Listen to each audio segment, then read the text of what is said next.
एक महान राजा था जो अपनी शक्ति और वैभव के लिए प्रसिद्ध था। उसके राज्य में सुख समृद्धि थी, लेकिन वह स्वयं हमेशा चिंता में रहता था। उसने अपने महल में हर प्रकार की विलासिता जुटा रखी थी, फिर भी उसे कभी मानसिक शांति नहीं मिलती थी। एक दिन राजा को सूचना मिली कि उसके राज्य में एक प्रसिद्ध सन्यासी आए हैं, जिनकी बुद्धिमानी और आशीर्वाद से लोग अपने जीवन की परेशानियों का समाधान पा रहे हैं। राजा ने तुरंत उन्हें अपने दरबार में बुलाने का आदेश दिया।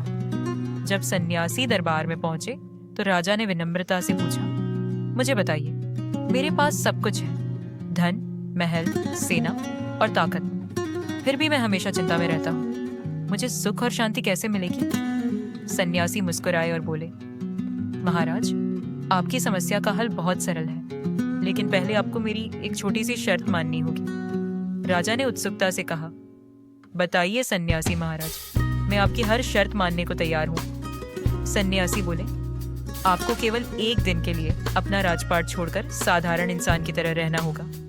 आप न राजा रहेंगे न कोई महल का सहारा होगा, केवल एक दिन। राजा ने कुछ सोचकर यह शर्त मान ली। अगले ही दिन वह सादा कपड़े पहनकर नगर में निकल पड़ा, बिना किसी नौकर चाकर के, बिना किसी सुरक्षा के।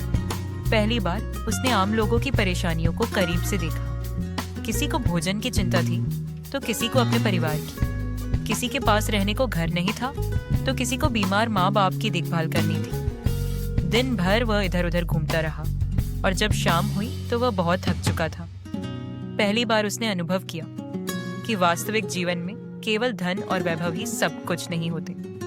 जब वह रात को सन्यासी के पास लौटा तो उसकी आंखों में समझदारी और सच्चाई की चमक थी। सन्यासी ने पूछा, महाराज, कैसा अनुभव रहा?